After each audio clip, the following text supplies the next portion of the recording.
সত্যি কি Ayatollah Ali Khamenei মারা গেছেন নাকি তিনি জীবিত আছেন? কোনো কৌশলের কারণে কি ইরান বিষয়টি চেপে রেখেছে?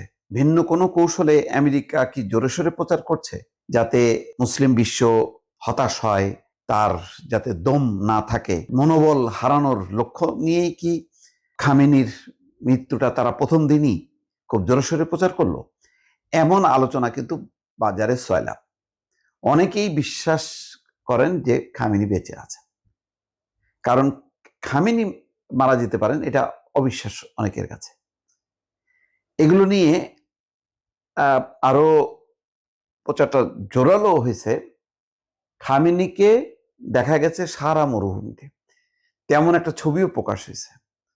ফলে মানুষের মধ্যে এখন যে ধারণাটা ছিল যে খামেনি মারা যাননি, এই ছবি দেখার পর সেটি আরো প্রবল হয়েছে। এই নিয়ে গণমাধ্যম রিপোর্ট করেছে যে যুক্তরাষ্ট্র ইসরায়েলের অতর্কিত হামলায় ইরানের সর্বোচ্চ নেতা আয়াতুল্লাহ আলী খামেনির মৃত্যু হয়েছে। শনিবার দেশটির রাষ্ট্রীয় গণমাধ্যম এবং আন্তর্জাতিক সংবাদ সংস্থাগুলো এই খবর নিশ্চিত করেছে। তারপরও মানুষ এটা বিশ্বাস করছে না।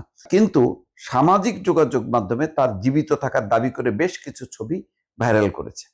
অনুসন্ধানে দেখা গেছে খামেনির সাহারা মরুভূমিতে অবস্থানের একটা দাবি করা হয়েছে, কিন্তু সেটা বিভ্রান্তকর এবং ভিত্তিহীন।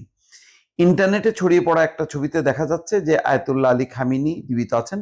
বর্তমানে তিনি সাহারা মরুভূমিতে অবস্থান করছেন। এ বিষয়ে ফ্যাক্ট চেক বা তথ্য যাচাই দেখা গেছে ওই ছবিটি বর্তমান সময়ের নয়। এটি 2014 সালের একটি পুরনো ছবি। বর্তমান পরিস্থিতির সঙ্গে এই ছবির কোনো সম্পর্ক নেই। কোনো নির্ভরযোগ্য ভিডিও বা প্রত্যক্ষদর্শীর বিবরণও এই দাবির সপক্ষে পাওয়া যায়নি। ফলে বিশেষজ্ঞরা এটিকে নিছক অপপ্রচার বা মিস ইনফরমেশন হিসেবে চিহ্নিত করেছেন। এদিকে হরমুজ প্রণালী নিয়ে কড়া বার্তা দিয়েছে চীন। দেশটির মুখপাত্র বলেছেন, চীন সব পক্ষকে অবিলম্বে সামরিক অভিযান বন্ধ করতে এবং উত্তেজনা আরও এড়াতে হরমুজ প্রণালীর নৌপথের নিরাপত্তা বজায় রাখতে এবং বৈশ্বিক অর্থনীতিতে আরো বড় প্রভাব পড়া প্রতিরোধ করার আহ্বান জানিয়েছেন নিয়মিত সংবাদ সম্মেলনে তিনি। যাক, এটা অন্য বিষয়।